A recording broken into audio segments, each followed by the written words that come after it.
How does the hen leave the house? How? Through the exit!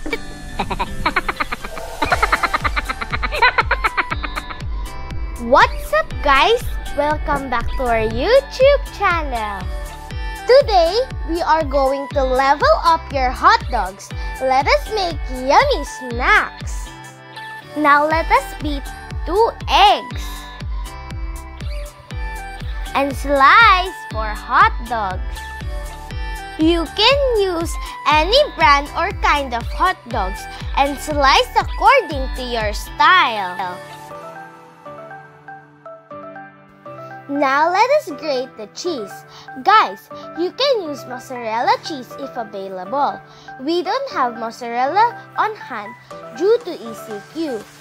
So, instead, we use cheddar cheese. Guys, naupusan na ako ng English kaya mag-Tagalog muna tayo. Ngayon, alisin natin ang gilid ng bread. Gagamit tayo ng bread para pambalot ng ating pie. Use roller pin or anything that can flatten your bread. Kami naman, kita nyo guys, napaka-resourceful. Ginamit ang bottle of wine sa pag-flatten ng bread.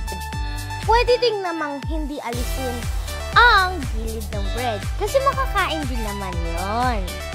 Pero sa totoo guys, tamad lang talaga si Mami magtanggal ng brown sides. Rollin', rollin', rollin'. Yan guys, ready na ang ating ingredient.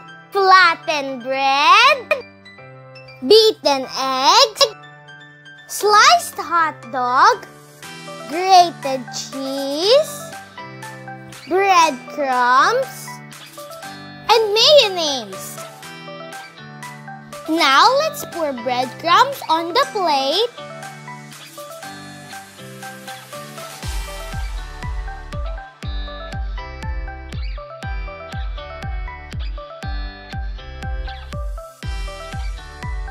Now, let's add some mayonnaise on the bread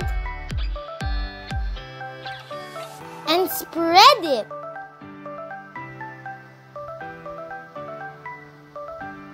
Now, let's add the sliced hot dogs and some grated cheese.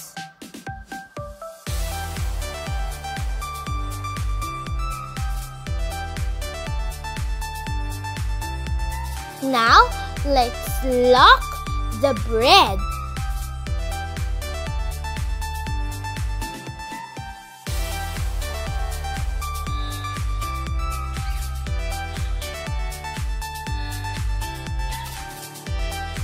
I-press natin ang mga side niya like this with tinidor.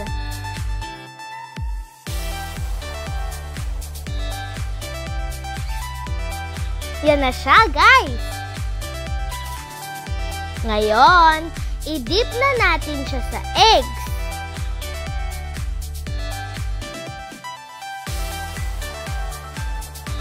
At i-coat ng breadcrumbs.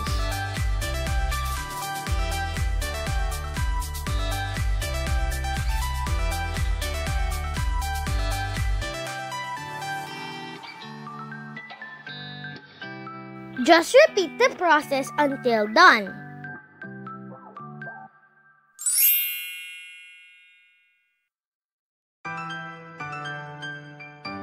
It's frying time!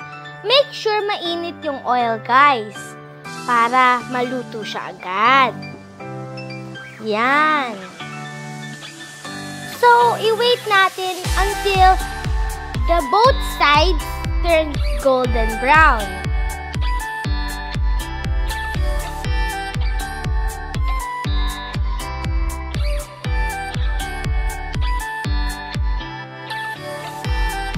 Guys, flip na natin siya.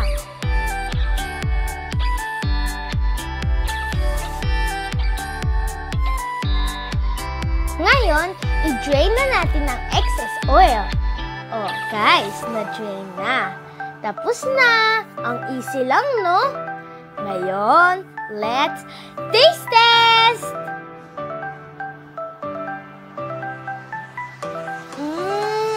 Sarap!